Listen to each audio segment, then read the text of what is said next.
எங்களுக்கு ஆவேசம் வரும், ஆனால் எல்லை மீற மாட்டோம். ஏன் தெரியுமா? மக்களுக்கு முன்னால் நிற்கிறோம். கருத்து விளக்கம் தருவதற்கு தான் ஒரு உயர்ந்த மேடையை தவிர வாய் துடுக்காக பேசுவதற்கு அல்ல. இத்தனை துடுக்குத்தனமான வார்த்தைகள் மாசு எனக்கு அனுப்பியிருந்தார். நான் கொஞ்ச நேரம் தான் கேட்டேன். அதுல கேட்கிற அளவிற்கு விஷயங்கள் இல்லை. முதலமைச்சருக்கு வாய் கொழுப்பாம். மக்கள் தான் தீர்மானிக்க வேண்டும். ஒரு கட்சியின் தலைவர் நான் இருக்கிற வரை சாதித்து விட்டு தான் போவேன் என்று சொல்கிற ஒருவர் ஒரு மாநிலத்தின் முதலமைச்சரை பார்த்து இத்தனை பெரிய வார்த்தை பயன்படுத்துகிறார் என்றால் பதிலுக்கு எங்களை பற்றி தெரியுமா என்றெல்லாம் நாங்கள் பேச விரும்பவில்லை.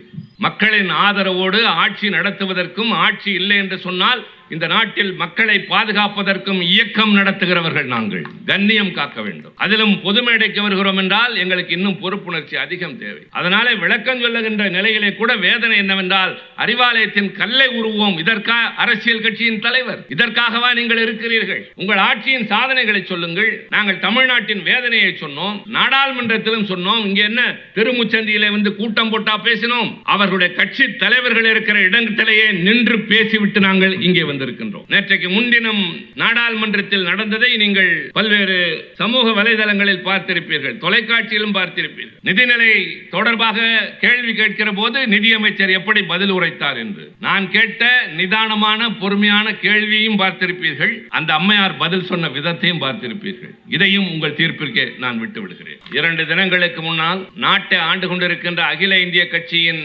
மாநில தலைவரும் முன்னாள் ஆளுநராக இருந்த ஒருவரும் இங்கே வந்து உரை நிகழ்த்தி விட்டு சென்றதற்கு பதில் சொல்ல வேண்டிய கடமை கழகத்திற்கு இருக்கிறது என்று ஒரு கூட்டத்தை ஏற்பாடு செய்ய சொன்னால், தம்பி மாசு அவர்கள் விநாயகமூர்த்தி போன்ற தோழர்களின் துணையோடு அவர்களை இப்படி மிரட்டி இருக்க வேண்டாம்.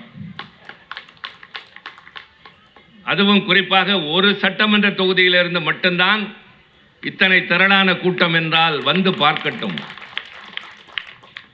பல்வேறு பத்திரிகையாளர்கள் இங்கே வந்திருக்கிறார்கள், காட்சி ஊடகங்களை சார்ந்தவர்கள் வந்திருக்கிறீர்கள். மேடையில் நடப்பதை மட்டுமல்லாமல் எதிரே திரண்டிருக்கிற கூட்டத்தையும் படம் பிடித்து ஊர் மக்களுக்கு சொல்லட்டும். ஆள் திரட்டி வர வேண்டிய அவசியம் திராவிட முன்னேற்ற கழகத்திற்கு என்றைக்கும் இருந்தது இல்லை. கழக பொதுக்கூட்டம் என்றால் அணி அணியாக ஆர்த்தெழுந்து மகளிரும் இளைஞர்களும் உழைக்கின்ற இனத்தை சார்ந்தவர்களும் வந்து இந்த இயக்கத்திற்கு வலிமை சேர்ப்பதுதான் அந்நாள் தொட்டு இந்நாள் வரை தொடர்ந்து கொண்டிருக்கின்ற ஒரு மிகப்பெரிய சரித்திரம். குறிப்பாக இன்றைக்கு தமிழகத்தில் கடந்த 4 ஆண்டுகளாக திராவிட முன்னேற்ற கழகத்தின் தலைவர், இன்றைய தமிழகத்தின் முதல்வர் தளபதி அண்ணன் மு.க. ஸ்டாலின் அவர்கள் தலைமையில் இந்தியாவே வியந்து பார்க்கின்ற அளவிற்கு, பாராட்டுகின்ற அளவிற்கு மக்களுக்கு என்ன தேவை என்பதை தானாக கண்டறிந்து நிறைவேற்றுகின்ற ஒரு நல்லாட்சி நடைபெற்றுக் கொண்டிருக்கின்றது. பொறுக்க முடியவில்லை அவர்களால். தமிழகத்தை கைப்பற்றியே தீர்வோம் என்று சூளுரைத்து விட்டெல்லாம் போயிருக்கிறார்கள். தம்பி மாசு சொன்னதை போல இது மாதிரி கிளம்பியவர்கள் எத்தனையோ பேர் அடையாளம் தெரியாமல் போயிருக்கிறார்கள். நாங்கள் சவால் விட்டு பேசி பழக்கமில்லை, செயலில் தான் காட்டுவோம். எங்களுக்கு பின்னால் மக்கள் கூட்டம் இருப்பதற்கு காரணம் கொள்கை பலம். நாடாளுகின்ற வாய்ப்பு கிடைக்கிற போது நல்லது செய்வோம். எதிர்க்கட்சி வரிசையில் என்றால் அரசாங்கம் செய்ய வேண்டியதை சுட்டிக்காட்டி செய்ய தவறுவதை கண்டித்து களங்கண்டு காராக்கரகம் செல்கின்ற காளையர் கூட்டம் நிரம்பிய இயக்கம் திராவிட முன்னேற்ற கழகம். அவர்கள் சொன்னது அத்தனைக்கும் பதில் சொல்ல வேண்டிய அவசியமில்லை என்றாலும் கூட சில பேருக்கு எதிர்பார்ப்பு இருக்கும். மிக முக்கியமாக மாவட்ட செயலாளர் இங்கே உரையாற்றி அமர்கிற போது சொன்ன வார்த்தை, அறிவாலயத்தின் ஒவ்வொரு கல்லாக பெயர்த்து எடுக்கிற வரை ஓய மாட்டோம் என்று ஒருவர் சூளுரைத்து விட்டு போயிருப்பதாக. அவருக்கு வயது அநேகமாக எங்கள் அரசியல் வயது கூட ஆகவில்லை. நான் சிறைச்சாலைக்கு சென்று 50 ஆண்டுகளாக போகிறது. அதற்கு முன்பாக கல்லூரியிலே ஈடுபட்டிருந்த அந்த காலத்தை கணக்கில் எடுத்துக் கொள்ளவில்லை. இன்றைய தமிழகத்தின் முதல்வர் 60 ஆண்டு காலமாக அரசியலில் இருக்கின்றார். மிசாவிற்கு சென்ற 50 ஆண்டுகள். அறிவாலயம் கட்டப்பட்ட கதை அவருக்கு தெரியுமா? அது கதை அல்ல, ஒரு வரலாறு. அரசினர் தோட்டத்திலே திராவிட முன்னேற்ற கழக அலுவலகம் இருந்த நேரத்தில் வரலாற்று சிறப்புமிக்க நிகழ்வுகள் அங்கே பல நடந்திருக்கின்றன. சட்டமன்றத்திலே எண்ணிக்கை குறைந்து விட்டது என்ற காரணத்தினால் அந்த இடத்திலே நீங்கள் தொடர்ந்து அலுவலகம் நடத்தக்கூடாது என்று அன்றைக்கு இருந்த எம்ஜிஆர் அரசு காலி செய்ய சொல்லி அங்கே அலுவலகத்தில் அமர்ந்திருந்த நம்முடைய கண்ணான தலைவர் கலைஞரை நாற்காலியோடு தூக்கி காவல்துறை வெளியே வீசியது. கலைஞரை போல ஒரு தலைவன் வாழ்ந்து காட்டியதும் இல்லை, துன்பங்களை சந்தித்ததும் இல்லை. முதலமைச்சராக தொடர்ந்து 69 76 வரை இருந்தவரை அவசர நிலைக்கு பின்னால் தன்னந்தனியாக அவருடைய பிறந்த நாளைக்கு சுவரொட்டி கூட ஒட்ட முடியாமல் அதை கிழித்தெறிகின்ற அளவிற்கு கேவலமாக அன்றைய அரசாங்கம் எல்லாம் நடந்து கொண்டது. வள்ளுவர் கோட்டத்தை கட்டிவிட்டு அது திறக்கப்படுகின்ற நாளன்று வீட்டிலே உட்கார்ந்து உடன்பிறப்புக்கு மடல் எழுதி கொண்டிருந்தார். மகளுக்கு திருமணமாகிற நேரத்திலே தாய் ஒருத்தி மணவிழாவிற்கு செல்ல முடியாமல் அங்கிருக்கிற பந்தலின் வழியாக பார்த்ததை போல நான் மணக்கண்ணால் பார்க்கிறேன் என்று அதையெல்லாம் கடந்துதான் வந்தார். அதே போல அந்த நாற்காலியிலிருந்து தூக்கி எறிந்த போது அவர் ஒரு சாதாரண மனிதனாக எழுக்கவில்லை. உங்களுக்கெல்லாம் தெரியும், தென்னாப்பிரிக்காவிலே வழக்கறிஞர் தொழில் பார்க்க சென்ற ஒரு வழக்கறிஞர் ஒரு நாள் ரயிலிலே பயணம் செய்கிறார். முறையான பயணச்சீட்டோடு முதல் வகுப்பிலே பயணம் செய்கிறார். அங்கு வந்த டிக்கெட் பரிசோதகர் சொல்கிறார், நீ எப்படி இதிலே பயணம் செய்கிறாய்? பணம் கொடுத்தேன், டிக்கெட் வாங்கினேன், பயணம் செய்கிறேன். நீ பணம் கொடுத்திருக்கலாம், டிக்கெட்டும் வைத்திருக்கலாம், ஆனால் உன்னை போன்றவர்கள் முதல் வகுப்பிலே பயணம் செய்யக்கூடாது. இது இந்த நாட்டில் இருக்கிற மேல்தட்டு மக்களுக்கானது. அடுத்த நிலையத்தில் நீ இறங்க வேண்டும் என்று சொல்லி அடுத்த நிலையம் வந்தபோது அவர் இறங்க மறுக்கிறார். கனமான உருவம் கொண்ட அந்த டிக்கெட் பரிசோதகர் ஒல்லியான உருவம் கொண்ட அந்த மனிதனை தூக்கி பிளாட்பாரத்தில் வீசுகிறார். வீசி எறியப்பட்ட மனிதனின் பெயர் மோகன்தாஸ் கரம்சந்த் காந்தி, எழுந்து நின்றவனின் பெயர் மகாத்மா காந்தி. வெளிநாட்டுக்கு சென்று படித்துவிட்டு ஊருக்கு திரும்பிய ஒருவர் தன்னுடைய ஊருக்கு செல்வதற்கு தொடர்வண்டி நிலையத்திலிருந்து மாட்டு வண்டியிலே போகிறார். போகிற வழியிலே வண்டிக்காரன் கேட்கிறான், நம்முடைய ஊரில் கோட்டும் சூட்டும் போட்ட இளைஞர்கள் பெருமையாக இருக்கிறது, அதுவும் வெளிநாடு சென்று படித்து வந்திருக்கிறீர்கள் தம்பி, பெருமையா என்றெல்லாம் பேசிக்கொண்டே போகிறவர், யார் வீட்டுக்கு செல்ல வேண்டும்? பண்ணையார் வீட்டுக்கு. அவர் வீட்டு பிள்ளையா? இல்லை, அவர் வீட்டிலே வேலை செய்கிற ஒரு சாதாரண கூலி ஆளின் மகன் நான். அப்படிப்பட்டவருடைய பிள்ளையா? அந்த ஜாதியிலே பிறந்த பிள்ளையா? வண்டியை விட்டு இறங்கு என்கிறார். இறங்க மறுக்கிறார். மாட்டை அவிழ்த்து விட்டு வண்டியை உடை சாய்த்து அவரை கீழே தள்ளுகிறார். கீழே விழுந்த மனிதனின் பெயர் பீமாராவ், எழுந்து நின்றவரின் பெயர் அண்ணல் அம்பேத்கர். அரசினர் தோட்டத்திலிருந்து வீசி எறியப்பட்டவர் வெறும் கலைஞர் என்ற சாதாரணமான மனிதன் அல்ல. எழுந்து நின்ற போது என்ன உறுதி எடுத்து கிளம்பினார் தெரியுமா? தமிழ்நாட்டில் எந்த கட்சிக்கும் இல்லாத அளவிற்கு ஒரு கட்சி அலுவலகத்தை கட்டிவிட்டு நான் அதில் குடியேறுகிறேன் என்று சொல்லிவிட்டு கிளம்பினார். உங்களைப் போல வெளிநாட்டுக்கு சென்று கொண்டு வந்து கட்டிய காசு அல்ல, ஊர் ஊராக சென்றார். இங்க இருக்கிற மூத்தவர்களுக்கு நினைவிருக்கும், கூட்டம் பேசிவிட்டு குடியேற்றிவிட்டு அந்த நாள் முரசொலி எடுத்து தயவு செய்து பாருங்கள். அறிவாலயம் திறந்த நாள் என்று நடந்த கதையெல்லாம் ஒரு தனி கதை. போகிற வழியிலே நடந்த போராட்டத்தில் சந்தித்த கொடுமைகளும் இன்னல்களும் கொஞ்ச நஞ்சம் அல்ல. முப்பெரு விழா என்று தொடங்கப்பட்டது. அந்த காலகட்டத்தில் இருக்கக்கூடிய 85 86 இருக்கிற முரசொலியை புரட்டி பாருங்கள். சாதாரணமான தொண்டர்கள் 2 ரூபாய், 1 ரூபாய், 5 ரூபாய் எல்லாம் தந்திருப்பார்கள். அவர்கள் பெயரெல்லாம் இருக்கும் அதில். அப்போது நான் கொஞ்சம் உடல்நலம் குன்றி மருத்துவமனையில் இருந்தபோது என்னை பார்க்க வந்த தலைவரிடம், என்னோடு அப்போது தனிமையில் வேறு யாரும் இல்லை, எதிர்பாராத நிலையிலே தலைவர் வந்தபோது என் மனைவி மட்டும் இருந்தார். அறிவாலயம் கட்டுகிறார் தலைவர், பணம் கொடு என்று சொன்னவுடன் மருத்துவமனைக்கு கட்ட வைத்திருந்த பணம் 300 ரூபாய் எடுத்து அப்படியே கையில் கொடுத்து விட்டார். போகிற வழியில் கலைஞர் கட்டிருக்கிறார். மருத்துவமனையில் இருக்கிறவன் உதவிக்குத்தான் பணம் கேட்பான், இவன் இவ்வளவு தொகை கொடுத்திருக்கிறானே என்று சொல்லிவிட்டு என் மனைவியின் பெயரில் 200ம் என் பெயரில் 100ம் போட்டு முரசொலியில் அறிவித்திருக்கிறார்கள். அங்கு இருக்கிற ஒவ்வொரு கல்லும், அதில் இருக்கிற மணல் துகளும் எங்கள் தொண்டனின் ரத்தம், உழைப்பு. உருவி எடுப்பதற்கு உள்ளேதானே வர வேண்டும், நுழைந்து பார். நான் ஏதோ போக்கிரித்தனமாக பேசுவதாக கருத வேண்டாம். அது அவ்வளவு சாதாரணம் அல்ல. திமுக என்பது எஃகு கோட்டை.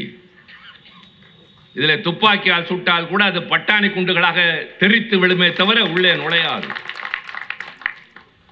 கோபம் வருகிறது எங்களுக்கு. ஆனால் அவர்கள் நிலைக்கு இறங்க முடியாது. அவர்கள் நோக்கமே அதுதான். தங்கள் நிலைக்கு எங்களை இறங்க பார்க்கிறார்கள். முடியாது, மாட்டோம். எங்களுக்கு என்ற தரம் இருக்கிறது.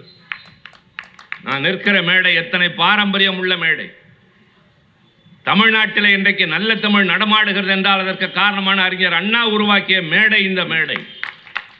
பக்கத்திலே உட்கார்ந்து இருக்கிறவனை பார்த்து என்ன ஜாதி என்று கேட்காமல் அண்ணனாய் தம்பியாய் பழகுகின்ற பாங்கினை எல்லா இடங்களிலும் உருவாக்கி வைத்திருக்கிறோமே, அந்த மேடை இது.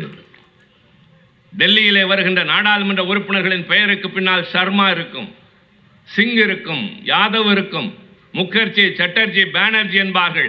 என் பெயருக்கு பின்னால் திருச்சி சிவா MABL என்று இருக்கிறது. Kanimozhi Somu, NVN Somu, MD, MS என்றுதான் இருக்கும். எப்படி என்று கேட்பார்கள். நாங்கள் சாதி பெயரை தூக்கி எறிந்தோம், பல்கலைக்கழகம் தருகிற பட்டத்தை கொடுத்து எல்லோரையும் ஒன்றாக்கி இருக்கிறோம். இங்கேதான் கலைஞர் சிங்கத்தை போல உலவி உரிமைய மேடைகள். எத்தனை தலைவர்கள், எத்தனை பேர் பேசியிருக்கிறார்கள். இன்றைக்கு திருச்சி சிவா பேசுகிறேன். அந்த வழித்தோன்றல் நான் தனி மனிதன், திருச்சி சிவா அல்ல, திராவிட முன்னேற்ற கழகத்தின் பிரதிநிதி. கருப்பு சிவப்பு கொடியின் காவலன் தளபதி அண்ணன் MK ஸ்டாலின் அவர்களுடைய தூதுவன். எங்களுக்கு ஆவேசம் வரும், ஆனால் எல்லை மீற மாட்டோம். ஏன் தெரியுமா? மக்களுக்கு முன்னால் நிற்கிறோம். கருத்து விளக்கம் தருவதற்குத்தான் ஒரு உயர்ந்த மேடையை தவிர வாய் துடுக்காக பேசுவதற்கு அல்ல. எத்தனை துடுக்குத்தனமான வார்த்தைகள் மாசு எனக்கு அனுப்பியிருந்தார். நான் கொஞ்ச நேரம் தான் கேட்டேன். அதில் கேட்கிற அளவிற்கு விஷயங்கள் இல்லை. முதலமைச்சருக்கு வாய் கொழுப்பாம். மக்கள் தான் தீர்மானிக்க வேண்டும். ஒரு கட்சியின் தலைவர் நான் இருக்கிற வரை சாதித்து விட்டு தான் போவேன் என்று சொல்கிற ஒருவர் ஒரு மாநிலத்தின் முதலமைச்சரை பார்த்து இத்தனை பெரிய வார்த்தை பயன்படுத்துகிறார் என்றால், மக்களே நீங்கள் சொல்லுங்கள். பதிலுக்கு எங்களை பற்றி தெரியுமா என்றெல்லாம் நாங்கள் பேச விரும்பவில்லை. மக்களின் ஆதரவோடு ஆட்சி நடத்துவதற்கும், ஆட்சி இல்லை என்று சொன்னால் இந்த நாட்டில் மக்களை பாதுகாப்பதற்கும் இயக்கம் நடத்துகிறவர்கள் நாங்கள். கண்ணியம் காக்க வேண்டும். அதிலும் பொது மேடைக்கு வருகிறோம் என்றால் எங்களுக்கு இன்னும் பொறுப்புணர்ச்சி அதிகம் தேவை. அதனாலே விளக்கம் சொல்லுகின்ற நிலையிலே கூட வேதனை என்னவென்றால், அறிவாலயத்தின் கல்லை உருவோம். இதற்காக அரசியல் கட்சியின் தலைவர், இதற்காகவா நீங்கள் இருக்கிறீர்கள்? உங்கள் ஆட்சியின் சாதனைகளை சொல்லுங்கள். நாங்கள் தமிழ்நாட்டின் வேதனையை சொன்னோம், நாடாளுமன்றத்திலும் சொன்னோம். இங்கே என்ன திருமுச்சந்தியிலே வந்து கூட்டம் போட்டா பேசினோம்? அவர்களுடைய கட்சி தலைவர்கள் இருக்கிற இடத்திலேயே நின்று பேசிவிட்டு நாங்கள் இங்கே வந்திருக்கின்றோம். நேற்றைக்கு முன்தினம் நாடாளுமன்றத்தில் நடந்ததை நீங்கள் பல்வேறு சமூக வலைதளங்களில் பார்த்திருப்பீர்கள், தொலைக்காட்சியிலும் பார்த்திருப்பீர்கள். நிதிநிலை தொடர்பாக கேள்வி கேட்கிற போது நிதியமைச்சர் எப்படி பதில் உரைத்தார் என்று நான் கேட்ட நிதானமான பொறுமையான கேள்வியையும் பார்த்திருப்பீர்கள். அந்த அம்மையார் பதில் சொன்ன விதத்தையும் பார்த்திருப்பீர்கள். இதையும் உங்கள் தீர்ப்பிற்கே நான் விட்டு விடுகிறேன். அவ்வளவு பெரிய மன்றத்தில் அண்ணல் அம்பேத்கரும் பண்டித நேரு அவர்களும் ஆச்சாரிய கிருபளானியும் வாஜ்பாய் போன்ற தலைவர்கள், மதுதண்டவதே போன்ற தலைவர்கள், பேரறிஞர் அண்ணாவை போன்றவர்கள் இருந்த அவையிலே ஒருவர் பேசுகிறார், ஏய் என்று சொல்கிறார் இன்னொரு கட்சியின் உறுப்பினரை பார்த்து. அப்போது கூட நாங்கள் நிதானம் தவறவில்லை. இப்படியெல்லாம் வார்த்தைகளை பயன்படுத்தாதீர்கள், உங்கள் பொறுப்புக்கு அது அழகல்ல என்றுதான் நாங்கள் சொன்னோம். கேள்விக்கு பதில் தர வேண்டும், விளக்கம் தர வேண்டுமே தவிர வாய்த்துடுக்காக பேசக்கூடாது. அங்கே பேசினாலும் அதுதான், இங்கே பேசினாலும் அதுதான். என்ன கேட்டோம்? நாங்கள் பேசக்கூடாதையா கேட்டோம்? கேட்கக்கூடாததையா கேட்டோம்? தமிழ்நாட்டிற்கு ஒன்றிய அரசு தர வேண்டிய பங்கினை, எங்களுக்கு நீங்கள் தர வேண்டிய திட்டத்தினை ஏன் தரவில்லை என்று ஆளுகின்ற ஒரு அரசு கேட்கக்கூடாதா? அதனுடைய முதலமைச்சர் அதற்காக தன்னுடைய கருத்தை வெளிப்படுத்தக்கூடாதா? நியாயமாக நாங்கள் என்ன கேட்டோம்? வளர்ச்சி அடைந்து வருகின்ற இந்த நாட்டில் உள்கட்டமைப்பு அதிகம் தேவை. ஒரு நாடு வளர்கின்ற நிலையிலிருந்து வளர்ந்த நாடு என்று அடைய வேண்டும் என்றால் அதற்கு இருக்கிற இலக்கணங்களில் முக்கியமான ஒன்று உள்கட்டமைப்பு. அவர் கேட்கிறார், நீயும் பொன்முடியும் துரைமுருகனும் காரிலே சர்ரென்று போகிறீர்களே, எவன் கட்டிய ரோடு என்று எங்கள் அண்ணன் TR பாலு போட்ட ரோடு அது. தம்பி மாசு மேயராக இருந்தபோது போட்ட ரோடு அது. அண்ணன் தளபதி மேயராக இருந்தபோது கட்டிய மேம்பாலம் அது. இதெல்லாம் பேசக்கூடாது. அவர் சொல்லுகிறார், இந்த 10 ஆண்டுகளில் 46,000 கோடி சாலைக்கே தந்திருக்கிறார்கள். ஒரே ஆண்டிலே சாலை போக்குவரத்து துறை அமைச்சராக இருந்த அண்ணன் பாலு அவர்கள் 56,000 கோடி ரூபாய் கொண்டு வந்ததெல்லாம் அவருக்கு தெரியாது. இன்றைக்கு நீங்கள் சென்னையிலிருந்து பெங்களூருக்கு 4-5 மணி நேரத்தில் சாலை வழியாக செல்லலாம். திருச்சிக்கு 4:30-5 மணி நேரத்தில் செல்லலாம். கன்னியாகுமரிக்கு 8 மணி நேரத்தில் செல்லலாம். முன்பெல்லாம் முடியாது. சாலைகளும் குறுக்கு வழிநெடுக ஆங்காங்கே ரயில் போக்குவரத்திற்காக ரயிலுக்காக நிறுத்தி போக்குவரத்து எத்தனை இடங்களில். உளுந்தூர்பேட்டையில் நின்றால் அரை மணி நேரமாகும் வெளியே வருவதற்கு. இந்த பக்கம் சென்றால் வேலூர் வழியாக அடிக்கடி ரயில்கள் குறுக்கிடும். அந்த கொடுமையெல்லாம் இப்போது இல்லையே. விமானத்திலே பறப்பது போல சாலையிலே செல்கிறோமே, அது திமுக ஒன்றியத்தில் ஆட்சியில் இருந்தபோது, தமிழ்நாட்டிலே திமுக ஆட்சியில் இருந்தபோது. அதெல்லாம் பேசக்கூடாது. அதை அனுபவிக்கிற மக்களுக்கு தெரியும் எந்த ஆட்சிக்கு. அதை சொல்லத்தான் நாங்கள் வந்திருக்கிறோம். ஏதோ நீங்கள் தான் அதிசயமாக செய்ததை போல நாங்கள் செய்ததை விரிவாக்குகிறோம். ஒரு அரசாங்கத்தினுடைய கடமை என்ன? நான் 2 உதாரணங்களை சொல்கிறேன். அமெரிக்க நாட்டின் அதிபராக பாரக் ஒபாமா பதவி ஏற்கிறார். அமெரிக்க நாட்டின் வரலாற்றில் முதல் கருப்பு இனத்தை சார்ந்த ஒருவர் குடியரசுத் தலைவராகிறார். அது அவ்வளவு சாதாரணமானது அல்ல.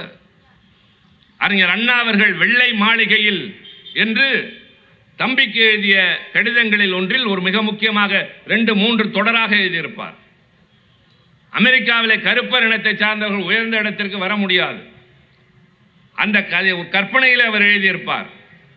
ஒரு ஆங்கில எழுத்தை மொழியாக்கி அண்ணன் தந்திருப்பார். அமெரிக்க நாட்டின் அதிபர் ஒரு விபத்தில் இறந்து போகிறார். மரபுப்படி அந்த நாட்டின் வழக்கப்படி துணை குடியரசுத் தலைவர் அந்த பொறுப்புக்கு வர வேண்டும். ஆனால் அவரும் அந்த விபத்தில் இறந்து விட்டார். அடுத்து அந்த நாட்டினுடைய விதிப்படி மக்களவை என்று சொல்லக்கூடிய காங்கிரஸ், அமெரிக்க நாட்டில் US காங்கிரஸ் என்பார்கள், அதனுடைய தலைவர் வர வேண்டும். அவர் கடுமையாக நோய்வாய்ப்பட்டிருக்கிறார். அதற்கு அடுத்து இங்கே ராஜ்யசபா என்று சொல்லுகிற அங்கே இருக்கிற செனட்டினுடைய தலைவர் அதிபராக வரலாம். செனட்டினுடைய தலைவராக ஒரு கருப்பினத்தை சார்ந்தவர் இருக்கிறார். அவர் அப்போது அந்த பொறுப்புக்கு வருகிறார். வந்ததற்கு பின்னால் எத்தனை இன்னல்கள் என்று அண்ணா எழுதியிருப்பார். மராட்டிய மாவீரன் சிவாஜி என்று இன்றைக்கு இவர்கள் கொண்டாடுகிறார்களே, அந்த மாவீரன் முடிசூட்டுவதற்கு எத்தனை எதிர்ப்புகள் இருந்தன என்பதை அண்ணாதான் எழுதினார், சிவாஜி கண்ட இந்து ராஜ்யம் என்று. அப்படி காலங்கள் உருண்டோடி பின்னர் ஒபாமா பொறுப்பேற்கிறார். அந்த நேரத்தில் அமெரிக்காவின் பொருளாதார சிதைவு. பொறுப்பேற்றுவிட்டு நாடாளுமன்ற உறுப்பினர்களுக்கு முன்னால் பேசுகிறார். நான் இங்கே இருக்கிற உங்கள் மூலமாக நாட்டு மக்களுக்கு சொல்லுவேன், நம்முடைய நாடு கடுமையான பொருளாதார சிக்கலில் இருக்கிறது. இதற்கு யார் காரணம்? இதற்கு முன்பு ஆட்சியில் இருந்தவர்கள் காரணம். அவர்கள் செய்ததெல்லாம் இன்னென்ன தவறுகள் என்று பேசுவதற்காக நான் வரவில்லை. அது என் வேலை அல்ல. அவர்கள் வேண்டாம் என்றுதான் என்னை நீங்கள் தேர்ந்தெடுத்திருக்கிறீர்கள். எனவே நீங்களும் நானும் இனி ஒன்று சேர்ந்து இந்த நாட்டை மீண்டும் கட்டமைப்போம். உங்கள் பையிலிருந்து எடுக்கிற ஒவ்வொரு டாலர் பணமும் சரியான தேவைக்கு செலவழிக்கப்படுகிறதா என்று யோசித்து செலவழியுங்கள் என்று பேசினானே அவன் பொறுப்புள்ள தலைவன். டாக்டர் மன்மோகன் சிங் பிரதமராக பொறுப்பேற்கிறார். இந்த தங்க நாற்கர சாலை என்கிற திட்டம் வாஜ்பாய் பிரதமராக இருந்தபோது கொண்டு வரப்பட்டது. அப்போது கழகம் அவர்களோடு தான் ஆட்சியில் இருந்தது. டாக்டர் மன்மோகன் சிங் ஆட்சிக்கு வந்தவுடன் இதற்கு முன்பு இருந்த திட்டங்கள் என்ன என்று பார்க்கிற போது இது அவர்களுடைய ஆட்சி காலத்தில் கொண்டு வந்தப்பட்டது, அதை தூக்கி எறியுங்கள் என்று சொல்லவில்லை. மாறாக இது நல்ல திட்டம் தொடர வேண்டும் என்று அதை இன்னும் மேலும் மெருகேற்றினாரே, அது பண்பின் அடையாளம். தலைவர் கலைஞர் அவர்கள் முதலமைச்சராக பொறுப்பேற்கிறார். மதிய நேரத்தில் பிள்ளைகளுக்கு தருகிற சத்துணவு திட்டத்தின் பெயர் MGR சத்துணவு திட்டம். அது தொடரட்டும், அந்த பெயரிலேயே என்று சொன்னாரே, அது பண்பின் அடையாளம். இன்றைய முதலமைச்சர் பொறுப்பேற்கிறார். அம்மா உணவகம் அப்படியே தொடரட்டும் என்கிறார். பெயரிலே கை வைப்பது எங்கள் இழி குணம் அல்ல என்று எடுத்து காட்டுகிறார். ஆனால் வாயை திறந்தால் பண்டித நேருவை திட்டுவது. ஆட்சிக்கு வந்து 12 ஆண்டு காலம் ஆக போகிறது. நீங்கள் இன்னும் 64 இறந்து போன நேருவை பேசிக் கொண்டு இருக்கிறீர்கள் என்று சொன்னால் கையாலாகாத தனம் தானே. உங்களிடம் கொடுத்து 12 ஆண்டுகள் ஆகிவிட்டன. இந்த நாட்டை சீர்திருத்த நீங்கள் என்ன செய்தீர்கள் என்றால் அதை சொல்லிவிட்டு செல்லுங்கள். நாங்கள் கேட்டோம், உள்கட்டமைப்பை விரிவாக்குவதற்கு சென்னையிலே 2 மெட்ரோ திட்டங்களை கொண்டு வந்ததைப் போல கோவைக்கும் மதுரைக்கும் தேவை. அதற்கு நீங்கள் அனுமதி தர வேண்டும் என்று கேட்டோம். அதற்கு ஏன் பதில் சொல்லவில்லை என்று கேட்டால், பட்டுக்கோட்டைக்கு வெளி கேட்டால் கொட்டைப்பாக்குக்கு வெளி சொன்னார்கள் என்று சொன்னதைப் போல நிதியமைச்சர் அவையிலே சொல்கிறார், நாங்கள் சென்னை மெட்ரோ திட்டத்திற்கு என்ன கொடுத்தோம் தெரியுமா? ஜல்லிக்கட்டு கொண்டு வந்த போது திமுக காங்கிரஸோடு கூட்டணியில் இருந்தது தெரியுமா? ஜல்லிக்கட்டுக்கும் மெட்ரோ ரயில் திட்டத்திற்கு என்ன சம்பந்தம்? அதை கேட்டால் கோபப்பட்டார். மெட்ரோ ரயில் திட்டம் கோவைக்கும் மதுரைக்கும் ஏன் அறிவிக்கவில்லை? இங்கே தம்பி கூட பேசினார். மாணவர்களுக்கு கல்விக்கு தர வேண்டிய SSA என்ற திட்டத்தில் தர வேண்டிய பணத்தை நேற்றைக்கு வந்து கல்வி அமைச்சர் இங்கே சொல்லிவிட்டு போயிருக்கிறார். புதிய கல்வி திட்டத்தை ஏற்றால்தான் எங்களை மிரட்ட முடியாது. எந்த காலத்திலும் நாங்கள் மிரட்டலுக்கு வணங்கியது இல்லை. உயிர் கொடுத்து நாங்கள் பழகி இருக்கிறோமே தவிர வயிறு வளர்ப்பதற்காக எங்களை வளைந்து கொடுத்தது இல்லை. இந்தி என்ற மொழி எங்களுக்கு எதிரி அல்ல. இந்தி பேசுகிறவர்கள் எங்களுடைய எதிரிகள் அல்ல. இந்தி திணிப்பை எதிர்க்கிறோம் என்பதை போல இந்த கல்வி திட்டம் எங்களுக்கு ஏற்புடையது இல்லை. அந்த புதிய கல்விக் கொள்கையில் இந்தி மட்டுமா இருக்கிறது? 3வது வகுப்பிலே ஒரு தேர்வு, 5வது வகுப்பிலே ஒரு பொது தேர்வு, 8வது வகுப்பிலே ஒரு பொது தேர்வு என்றால் உங்களுடைய பிள்ளைகளை அந்த முளையிலேயே பரீட்சை என்ற பெயரால், பொது தேர்வு என்ற பெயரால் திரும்பி திரும்பி தோற்கடித்து மனம் சலிக்க செய்து ஏழை விட்டு பிள்ளைகள் படிக்க வேண்டாம், கூலி வேலைக்கு போ என்பதற்கான சதி திட்டங்கள் அதில் இருக்கின்றன. நாங்கள் ஏற்க முடியாது என்கிறோம். எங்கள் மாநிலத்திற்கென்று தனியாக நாங்கள் ஒரு கல்விக் கொள்கை வகுப்பதற்கு குழு அமைத்திருக்கிறோம் என்று முதலமைச்சர் சொல்கிறார். இது கூட்டாட்சி. ஒன்றிய அரசு மாநிலங்களின் மீது குதிரை சவாரி செய்ய முடியாது. மாநிலங்கள் ஒன்று சேர்ந்து உருவாக்கிய அமைப்பு தான் இந்திய நாடு என்பது வரலாறு. அதையெல்லாம் விரிக்க எனக்கு இப்போது நேரம் போதாது. நாடு விடுதலை அடைந்த போது ஒற்றை ஆட்சி முறை இருக்க முடியாது, இது கூட்டாட்சி முறை தான் இருக்க வேண்டும். பல இனங்கள், பல மொழிகள், பல கலாச்சாரங்கள், பல பண்பாடுகள், நாம் எல்லோரும் தனித்தன்மை இழக்காமல் சேர்ந்து வாழ இசைவு தெரிவிக்கிறோம். அதுதான் குடியரசினுடைய தனித்தன்மை. தனித்தன்மை இழக்காமல் என்றால், நான் வேட்டியும் ஜிப்பாவும் அணிந்திருக்கிறேன், குணா வேட்டியும் சட்டையும் அணிந்திருக்கிறார், தம்பி இங்கே பேண்ட் சட்டை அணிந்திருக்கிறார், என் தங்கையும் எதிரே இருக்கிற பெண்களும் புடவை அணிந்திருக்கிறார்கள், அங்கே சில பேர் சுடிதார் அணிந்திருக்கிறார்கள். நீங்கள் நீங்களாக இருங்கள், நான் நானாக இருக்கிறேன், சேர்ந்து நடப்போம் என்பதற்கு பெயர் தான் வேற்றுமையில் ஒற்றுமை காண்பது. யூனிட்டி இன் டைவர்சிட்டி. ஆனால் அவர்கள் சொல்வது என்ன தெரியுமா? நான் உடுத்துவதை தான் நீ உடுத்த வேண்டும், நீ உடுத்துவதை தான் இவர் உடுத்த வேண்டும் என்று சொல்லுகிற யூனிஃபார்மிட்டி. அது நடக்காது. அதை இந்த நாட்டில் கொண்டு வர முடியாது. ஒரு கடவுளை வணங்க வேண்டும், ஒரு மதத்தை பின்பற்ற வேண்டும் என்று இந்த நாட்டில் சொல்ல முடியுமா? சொன்னால் விளைவு என்ன ஆகும்? எத்தனை மதங்கள், எத்தனை கடவுள்கள், எத்தனை வழிபாடு, அவரவருக்கென்று ஒரு நம்பிக்கை. கடவுளை வணங்குவதும் அதற்காக ஒரு வழியை தேர்ந்தெடுத்து அதை மதம் என்று அழைப்பதும், சமயம் என்பதும் அது ஒரு வழிமுறை என்ற அடிப்படையில் அவரவர் செல்லட்டும். ஆனால் அரசாங்கத்திற்கு மதம் கிடையாது. தமிழ் பேசுவோம், மலையாளம் பேசுவோம், இந்தி பேசுவோம், பஞ்சாபி மொழி பேசுவோம், மராத்தி பேசுவோம், ஆனால் ஒன்றாக சேர்ந்து வாழ்வோம் என்பதை சிதைப்பதற்கு நாங்கள் கல்வி அறிவு கொடுத்து வளர்த்தால் நீ அதை எதிர்ப்பேன் என்றால் முடியாது என்று சொல்வதற்கு எங்களுக்கு உரிமை இருக்கிறது, அதற்கான தைரியமும் இருக்கிறது. என்ன 2000 கோடியைத்தானே நீ தரமாட்டாய் என்று சொல்வாய்? இன்னும் அதிகபட்சம் ஒருவேளை முறையாக நடந்தால் 4 ஆண்டுகள் தானே. இனி எந்த காலத்திலும் பாரதிய ஜனதா கட்சி மத்தியிலே ஆட்சி அமர முடியாது. இன்னொன்று தெரியுமா? இதை ஏதோ நான் திருவான்மியூரில் நின்று பேசவில்லை, நாடாளுமன்றத்திலே சொல்லியிருக்கிறேன். அவர்களை வைத்துக் கொண்டே சொல்லியிருக்கோம். இன்றைக்கு பிரதமராக இருக்கிற நரேந்திர மோடி அவர்கள் பாரதிய ஜனதா கட்சியின் தலைவர் அல்ல. அது எப்படி? இப்போது தேர்தல் நடந்தது, கழகம் வெற்றி பெற்றது, கழக சட்டமன்ற உறுப்பினர்கள் எல்லாம் ஒன்று கூடி எங்களுடைய கட்சியின் சட்டமன்ற தலைவராக மு.க. ஸ்டாலினை தேர்ந்தெடுக்கிறோம். அவர் போய் அங்கே ஆளுநரை சந்தித்து அதனுடைய கடிதத்தை கொடுப்பார், அவரை முதல்வர் என்று அறிவிப்பார்கள். ஒருவேளை ஒன்றியத்திலே கூட்டணி அரசு நடைபெறுகிறது, மன்மோகன் சிங் தலைமையில் ஆட்சி, அதற்கு முன்னால் வாஜ்பாய் தலைமையில் ஆட்சி, காங்கிரசுக்கு பெரும்பான்மை இல்லை, பாரதிய ஜனதாவுக்கு பெரும்பான்மை இல்லை. என்ன செய்வார்கள் என்றால், காங்கிரஸ் கட்சியின் தலைவர் தேர்ந்தெடுக்கப்பட்டவர் மற்ற கட்சிகளின் ஆதரவு கடிதத்தை சேர்த்து எடுத்து கொண்டு போய் குடியரசுத் தலைவரிடம் கொடுத்து, நான் ஆட்சி அமைக்க உரிமை கோருகிறேன், எனக்கு இத்தனை கட்சிகள் இத்தனை நாடாளுமன்ற உறுப்பினர்கள் ஆதரவு தந்திருக்கிறார்கள் என்று தர வேண்டும். அதற்கு பெயர் கூட்டணி கட்சியின் தலைவர், அவர் பிரதமர். இன்றைக்கு தேர்ந்தெடுக்கப்பட்டிருக்கிற ஆட்சியிலே பொறுப்பில் இருக்கிற நரேந்திர மோடி அவர்களை பாரதிய ஜனதா கட்சியின் நாடாளுமன்ற உறுப்பினர்கள் நாடாளுமன்ற கட்சி தலைவராக தேர்ந்தெடுக்கவில்லை. மிஸ்டர் அண்ணாமலை, ஏன்? பதில் சொல்லுங்கள்.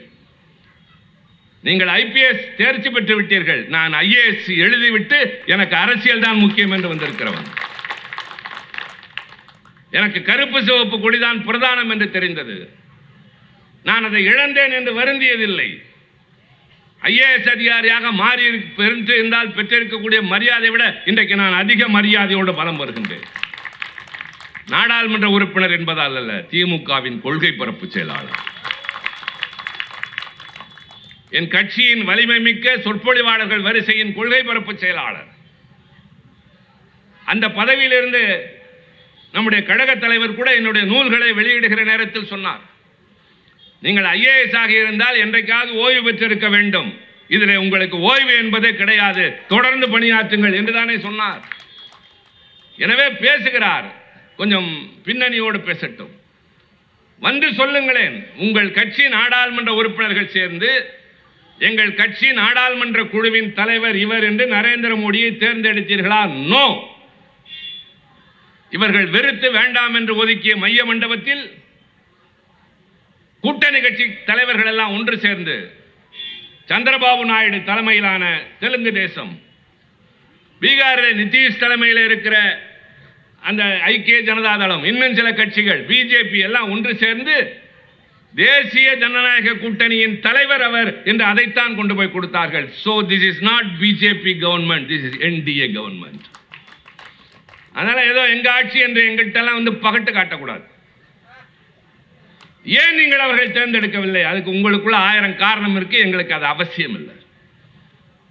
அவரை தேர்ந்தெடுக்க போயிருந்தால் என்ன நடந்திருக்கு என்று அங்கே டெல்லியில் ஏதேதோ பேசுகிறார்கள், எங்களுக்கு அது சம்பந்தம் இல்லாத பிரச்சனை. அவர் சொன்னார்ல, எந்த கட்சிக்கு தலைவராக வேண்டும் என்று இன்னொரு கட்சியை சார்ந்தவர் எப்படி பேச முடியும் என்று. எங்களுக்கு அதெல்லாம் வேலை இல்லை. நீங்களே உங்களை சுய பரிசோதனை செய்து கொள்ளுங்கள். அவர் சொல்றார், காங்கிரஸ் ஆட்சியை விட்டு போகிற போது 15 லட்சம் கோடி அதுதான் வரவு செலவு திட்டம், இப்போது 50 லட்சம் கோடி. இது வளர்ச்சி இல்லையாங்கிறார். தயவு செஞ்சு கொஞ்சம் அவர் யோசித்து பார்க்கணும். 2014 இந்திய ரூபாயின் மதிப்பு ஒரு டாலருக்கு ஈடா எவ்வளவு இருந்துச்சு தெரியுமா? 61.8, 61 ரூபாய். இன்னைக்கு என்ன தெரியுமா? 86.7, 87 ரூபாய் நெருங்கிடுச்சு. ரூபாயின் மதிப்பு கீழே விழுகிறது. வேடிக்கையாக கூட ஒரு தகவல் இந்த சமூக வலைதளங்களிலே வருகிறது. நிதியமைச்சரிடம் உங்களுக்கு எந்த விளையாட்டு பிடிக்கும் என்கிறார்கள். எனக்கு கிரிக்கெட் தான் பிடிக்கும். கிரிக்கெட்டில் எது ரொம்ப பிடிக்கும்? பேட்டிங், பவுலிங், ஃபீல்டிங் அதெல்லாம் இல்லை, டாஸ் போடுவது தான் பிடிக்கும். ஏன் என்கிறார்கள்? அப்போதான் ரூபாய் மேலே போகும், அப்போ மட்டும்தான் ரூபாயோட மதிப்பு மேலே போகும், மற்ற நேரம் எல்லாம் கீழே தான் கிடக்கும்.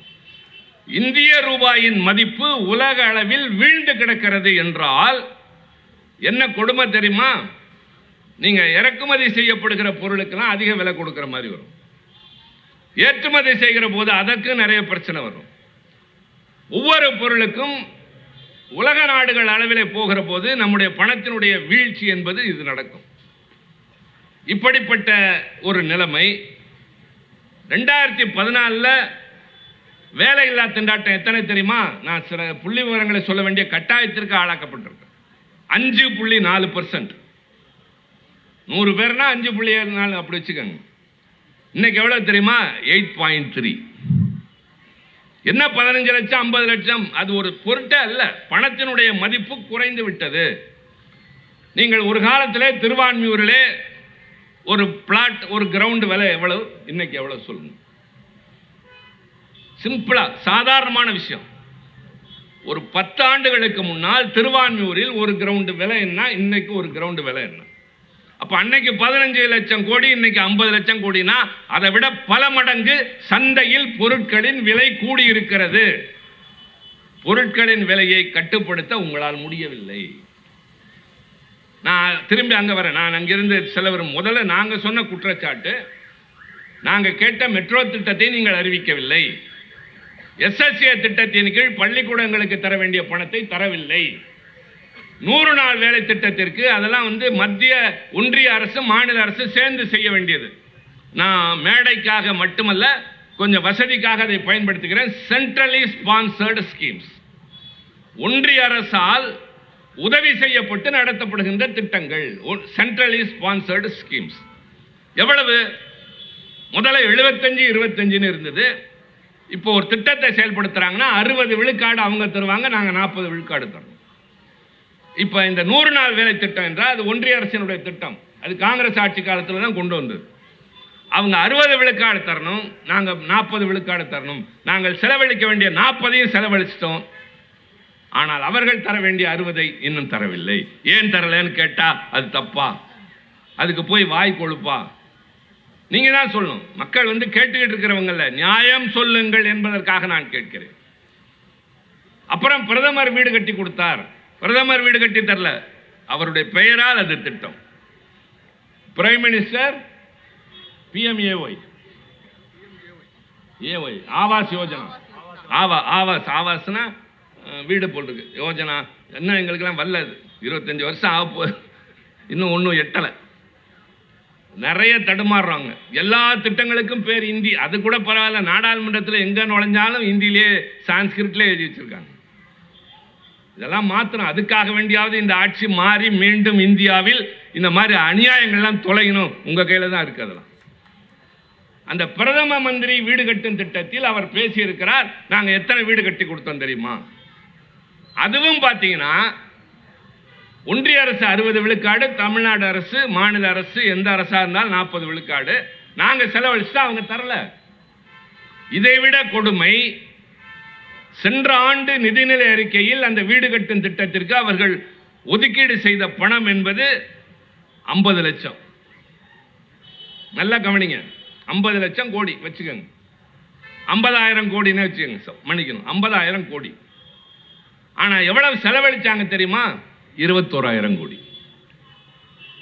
இந்த ஆண்டு மறுபடியும் 55 கோடி 55,000 கோடிங்கிறாங்க. நம்பிட்டு இருக்க வேண்டியதா. ஆக நிதிநிலை அறிக்கையில் சொல்வது ஒன்று, ஆனால் உண்மையில் செலவழிப்பது வேறு. நாங்கள் கேட்டது, பிரதம மந்திரி வீடு கட்டும் திட்டத்திற்கு நீங்கள் தர வேண்டிய பணத்தை உங்கள் பங்கினை தரவில்லை. மாணவர்களுக்கு SSC என்ற திட்டத்தின் தர வேண்டியதை நீங்கள் தரவில்லை. எங்களுக்கு மெட்ரோ திட்டத்தை அறிவிக்கவில்லை. சாலை வழியாக பல திட்டங்களை கேட்டிருந்தோம், பல நெடுஞ்சாலைகளை இன்னும் விரிவுபடுத்த கேட்டிருந்தோம். எதற்கும் பதில் இல்லை என்று சொன்னால் அங்கே அந்த அம்மா சீர்றது, இங்க இவர்கள் வாய்க்கு அப்படி பேசுவதென்றால் திமுக கேட்டதில் என்ன தவறு, அவர்கள் பேசுவதில் என்ன நியாயம்? தயவு செய்து நீங்கள் அதைத்தான் சொல்ல வேண்டும். இதைவிட மிகப்பெரிய கொடுமை என்ன தெரியுமா? இந்த நாட்டில் இருக்கிற ஏற்றத்தாழ்வு. இதற்கெல்லாம் தான் அவர் பதில் சொல்லியிருக்கணும். அவர் இங்கேயே குண்டு சட்டியில் குதிரை ஓட்டிட்டு போனார். ஓவரால் இந்தியாவுக்கு சொல்லுங்க, உலக நாடுகள் அளவில் இந்தியா என்ன லெவல்ல இருக்குன்னு சொல்லுங்க. அவர் சொல்கிறார் தனிநபர் வருமானம் அன்னைக்கு எவ்வளவு, இன்னைக்கு 20,000 ரூபாங்கிறாரு. இன்னும் மாற்றி சொல்லுங்க, $2,500. தனிநபர் வருமானம் $2,500. நானே சொல்றேன். ஆனால் இவர்கள் இட்டிருக்கிற ஒரு எல்லை கோடு 2047 $30 டிரில்லியன் பொருளாதாரமாக மாறுவோன்றாங்களா. அதுக்கு இன்றைக்கு என்ன இருக்கணும் தெரியுமா? $20,000 வந்திருக்கணும். உலக அளவில் தனிநபர் வருமானத்தில் இந்தியாவின் இடம் மிஸ்டர் அண்ணாமலை 140, நம்ம இடம். தலை கவிழ வேண்டுமே தவிர இப்படி எல்லாம் தலை விரிச்சு போட்டு ஆடக்கூடாது. அது என் தங்கச்சி தமிழிசை பேசிட்டு போயிருக்கு. இது தமிழச்சி, அது தமிழிசை. அண்ணா தமிழ் வளர்க்கவில்லை, ஆண்டாள் தான் வளர்த்தார். நாங்கள் என்னைக்காவது ஆண்டாளை பற்றி பேசியிருக்கோமா? ஆனால் அண்ணாவை பற்றி ஏன் நீ பேசுறன்ற கோபம் எங்களுக்கு வருமா? வராது. அண்ணா இல்லைன்னா தமிழ் இல்லை. நீங்க அபேட்சகர், அங்கத்தினர், ஜில்லா போர்டு, கணம் மந்திரி எல்லாம் பேசினத மாண்புமிகு சத்தியமேவ ஜெயதே வாய்மையே வெல்லும் மாண்புமிகு சட்டமன்ற உறுப்பினர், தேர்தலில் போட்டியிடுகிற வேட்பாளர், வாக்களிக்கிற பொதுமக்கள் என்று சாதாரணமான வார்த்தைகளில் இருந்து மேடைகளில் நல்ல தமிழை உங்கள் கட்சியை சார்ந்தவர்கள் பேசுகிறார் என்றால் அதற்கு காரணம் அறிஞர் அண்ணா என்ற மனிதன். அரசியலுக்காக எதை வேணாலும் பேசிட்டு போறதா? எதிர இருக்கிறவங்க கைத்தட்டுறதுக்காக பேசுறவங்க பேச்சாளர்ல பேசுற கருத்துக்கு மக்கள் கைத்தட்டணும். அதுதான் உண்மையான கருத்து. அதுதான் அவங்க ஏற்றுக்கொண்டார்கள் என்ற அர்த்தம். அந்த அம்மா பேசிட்டு இருக்கு, அவங்க முன்னாள் ஆளுநர், ஒரு பெரிய தலைவர் விட்டு அதெல்லாம் நான் அந்த இடத்துக்கே போல. ஆளுநராக இருந்த அம்மா இன்னும் என்ன அந்த பொறுப்பில் தான் இருந்திருக்காங்க. எனக்கு ரொம்ப மரியாதைக்குரிய அடிச்சு ரொம்ப அவர்கள் தேர்தலெல்லாம் போட்டிட்டு இருக்காங்க. அந்த அம்மா பேசிக்கிட்டு இருக்கப்போ நீங்கள் கவனிச்சிங்களா இல்லையான்னு தெரியல, நான் கவனித்தேன். அவர் வரார், யாரு? என் தம்பி வராரு, அந்த கட்சி தலைவர் தம்பி தான் அவர். இப்போ நான் தான் சொன்னல, அவர் வயசு என்னோட அரசியல் வயசு கூட ஆகலைனால அவர் வராருன்னு மோளதால அடிக்கிறான். இந்த அம்மா பேசவே முடியல. அப்படி யாராவது செய்வீங்களையா? ஒருவர் பேசுகிற போது ஒருவர் வருகிறார் என்று மேளம் அடித்தால் மாசு என்ன சொல்வார்? மேளத்தை நிறுத்தியா அவர் பாட்டுக்கு வருவார்னு சொல்றதா எங்க கட்சி. அந்த அம்மா வருத்தப்பட்டுச்சோ இல்லையோ, நான் வருத்தப்பட்டேன். இதெல்லாம் ரொம்ப கொடுமைமா. அதையும் மீறி அந்த அம்மா பேசுது, ஆவேசமா பேசுது. அப்பதான் அண்ணாவை பத்தி பெரியாரை பத்தி இதெல்லாம் இன்னைக்கு ஒரு நாகரிகமா ஃபேஷனா போயிடுச்சு. நீ பேசிட்டு போங்க, நாங்க இப்போ விவரமா கருத்துக்களை சொல்லத்தான் வந்திருக்கோம். இந்த நாட்டினுடைய உண்மையான நிலைமை சொல்லவா? நான் அதுக்கு முன்னாடி இன்னொன்று முக்கியமாக சொல்லணும், பேச்சில் மறந்துடக்கூடாது. நம்முடைய பிரதமர் அமெரிக்கா போயிருக்கிறார், நாளைக்கு வரார். அநேகமா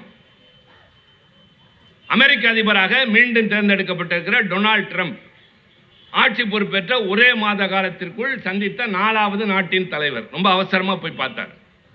உங்களுக்கு யாருக்காவது தெரியுமா அங்கே என்ன நடந்துச்சுன்னு? இவர் என்ன பேசினார்னு தெரியுமா? அந்த ஆள் மிரட்டி அனுப்பிச்சிருக்கிறார். உனக்கு எப்படி தெரியும்னு கேட்காதீங்க, அதெல்லாம் தெரியும்ல.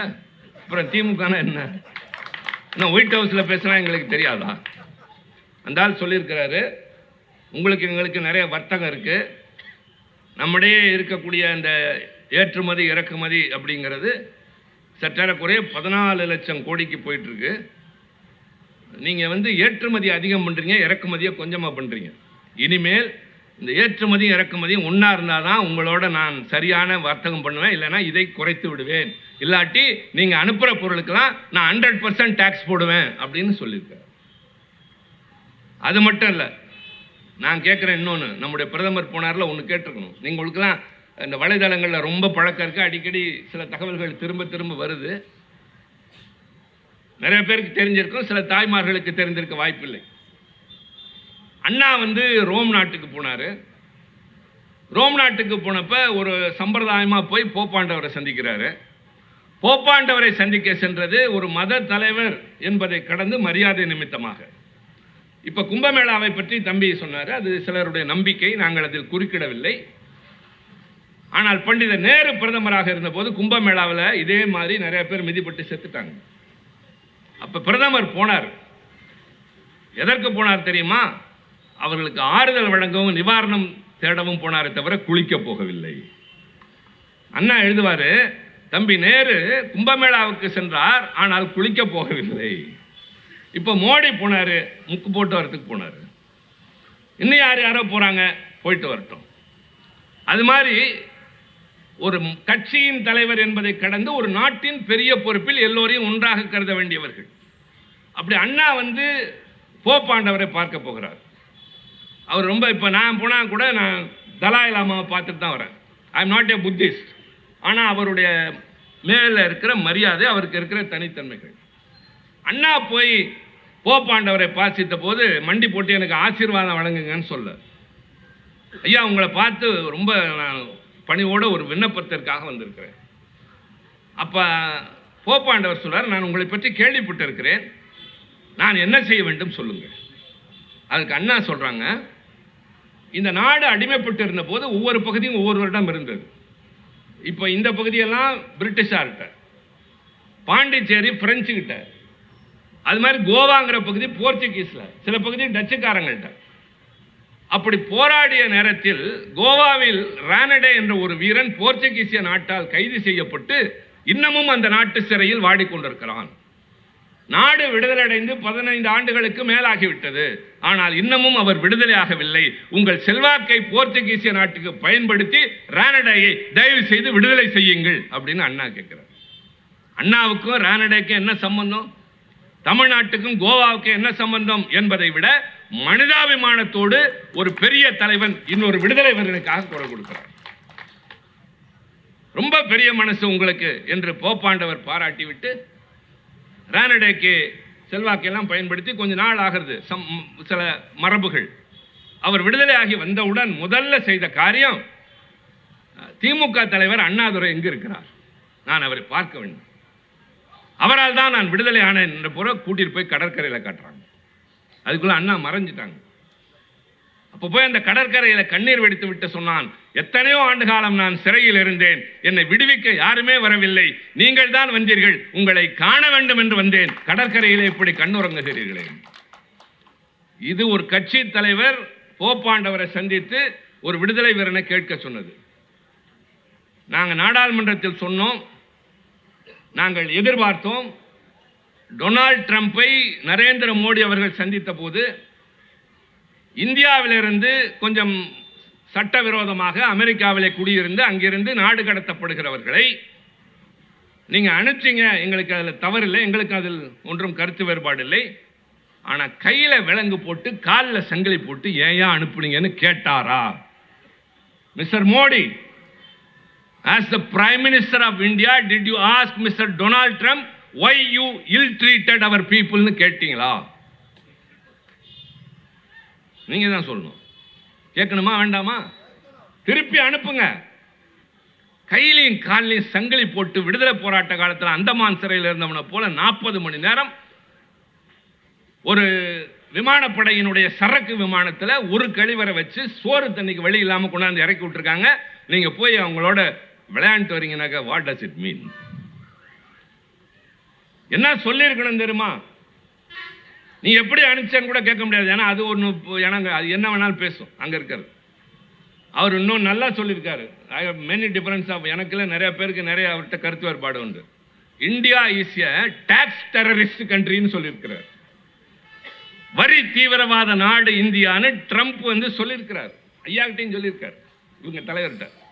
நான் மரியாதையோட சொல்றேன், நான் ஒன்று அவங்கள மாதிரி ஏகவசனத்தெல்லாம் பேச மாட்டேன். நான் யார்? அறிவாலயத்திலேருந்து வர்றவன் இல்லையா? அது எப்படி எடுத்தறிஞ்சு பேசிட்டு போக முடியும்? அதெல்லாம் கொஞ்ச நேரம் யாராவது கை தட்டுவாங்க, திரும்பி கீழே இறங்கி மனுஷனா நடக்கணுமா வேண்டாமா? 4 பேர் மதிக்கணுமா வேண்டாமா? எதிர்கட்சியை சார்ந்தவராக இருந்தாலும் மதிக்கக்கூடிய அளவிற்கு நடந்து கொள்கிறவன் தான் அரசியலில் இருக்க வேண்டும். நாங்கள் அதான் பண்ணிட்டு இருக்கோம். அதனால் ஐயா மோடி அவர்கள் என்ன சொல்லியிருக்கணும்னு கேட்டால், கொலம்பியா நாட்டு அதிபர் சொன்னதை சொல்லணும். அவர் என்ன சொல்லியிருக்காரு தெரியுமா? அது நம்ம அளவுக்கு பெரிய நாடு இல்லை.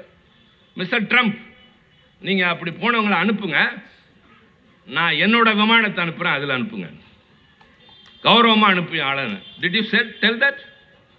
என் நாட்டு விமானத்தை அனுப்புகிறேன், நீங்கள் அங்கிருந்து வருகின்ற சட்டவிரோதமாக குடியேறவர்களை அனுப்புங்கள் அப்படின்னு சொன்னாரான்னு கேட்டா நோ. ஒரு தடவை இடியமீன் ஒருத்தன் உகாண்டாவை ஆண்டுகிட்டு இருந்தான். உங்களுக்குலாம் தெரியும், சர்வாதிகாரி. இந்த ஹிட்லர் முசோலினிக்கு அப்புறம் வெரி ஃபேமஸ் சர்வாதிகாரி யாருன்னா இடியமீன். அவரை பற்றி ரொம்ப சொல்ல வேண்டாம். அவரை பற்றி சொல்கிற போது சொல்வார்கள், அவர் சொல்வானா, ரொம்ப உப்பு கரிக்கிற மாமிசம் எது தெரியுமா? மனித கறிக்கு அடுத்து சிறுத்தையனோட மாமிசம். அப்படி இப்போ நீங்கள் கற்பனை பண்ணிக்கலாம், அவர் எதெல்லாம் சாப்பிட்ருப்பாரு. மனித கறிக்கு அடுத்து உப்பு கேட்கிற மாமிசம் சிறுத்தை மாமிசம். சிறுத்தையும் சாப்பிட்றாரு, மனித மாமிசத்தையும் சாப்பிட்றாரு. ஃப்ரிட்ஜை திறந்தா மனித மாமிசம் எல்லாம் வச்சிருப்பார். அப்படிப்பட்டால் அவர் திடீர்னு ஒரு நாள் பொருளாதார கொள்கையெல்லாம் மாத்துறார். அவருக்கு அரசியல் அனுபவம் கிடையாது, பொருளாதார அறிவு கிடையாது. இந்த நாட்டில் இருக்கிற எல்லா கடைகளையும் நம்மால் போய் எடுத்துக்கிட்டாங்க. அந்த ஊரில் இருக்கவங்கலாம் போய் ஆக்கிரமிக்கிறான். பெரும்பாலும் கடை வச்சிருந்தவங்கலாம் குஜராத்தி, இங்கிருந்து போனவர்கள். கடையை எடுக்கிறாங்க, ஒரு துணி கடை.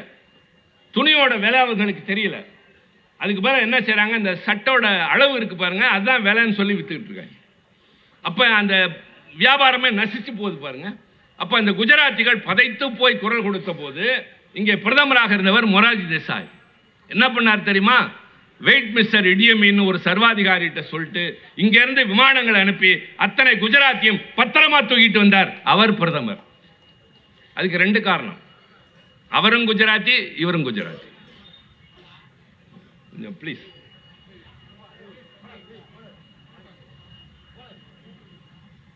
இப்ப இவர் போனாரு, 2-3 விஷயங்கள் அவர் மிரட்டி அனுப்பி இருக்கிறாரு. இனிமே உங்களுடைய வர்த்தகம் எப்படி இருக்குன்றத சொல்லியிருக்கிறாரு. இன்னொரு முக்கியமான விஷயம், இந்த எரிபொருள் இருக்கு பாருங்க, எண்ணெய், பெட்ரோல், குரூட் ஆயில், அதுல இருந்தான பெட்ரோலியம் ப்ராடக்ட்ஸ், அது நமக்கு பெரும்பாலும் இறக்குமதி தான். இறக்குமதி செய்யப்படுகிற நாடுகளில் முக்கியமானது Russia, Ukraine, Iran, Israel, America. நம்ம எவ்வளவு இடர்பாடுகளுக்கு இடையிலும் ரஷ்யாவிலிருந்து இறக்குமதி செஞ்சுட்டு இருக்கோம். தம்பி மாசு மருத்துவ மந்திரி, இப்ப மோடி ட்ரம்ப் என்ன சொல்லியிருக்காரு தெரியுமா? இனிமேல் அங்க வாங்குற அளவுக்கு என்கிட்ட இனிமேல் வாங்கினாதான் நான் உங்களோட சரியா இருப்பேன். This is the bilateral talks between Modi and Trump, my dear sisters. இதெல்லாம் உங்களுக்கு தெரியாது. நம்ம தலைவர் அங்க போனாரு, அந்த தலைவரை சந்திச்சார், வந்தார், படம் எல்லாம் போடுவாங்க பத்திரிகையில. சந்தித்தார்கள், கரங்குலுக்கினார்கள், 2 பேரும் கட்டிப்பிடித்துக் கொண்டார்கள். கட்டிப்பிடித்துக் கொண்டு காதில் என்ன பேசினார்கள் என்பதுதான் ரொம்ப முக்கியம்.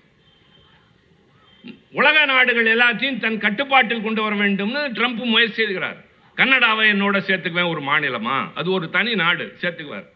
கிரீன்லாண்டுன்னு ஒரு நாடு இருக்கு, அந்த நாட்டை நான் விலைக்கு வாங்க போகிறேன். எப்படி ஆள் அங்க அதிபரா வந்திருக்கிறார் பாரு. சரி, அப்படிப்பட்டவர் நமக்கு அது தேவையில்லை. அங்கே சென்ற நம்முடைய பிரதமர் மோடி அவர்கள் எங்கள் நாட்டை சார்ந்தவர்களை நீங்கள் அப்படி அனுமதிச்சது எங்களை நிறைய காயப்படுத்தி இருக்கு. I feel very sorry. இனிமே நீங்க சிரமப்பட வேண்டாம், நானே விமானம் அனுப்புகிறேன் என்று சொல்லிட்டு வந்திருந்தார்னா முதல் ஆளாக பாராட்டுறது நாங்களா தான் இருப்போம்.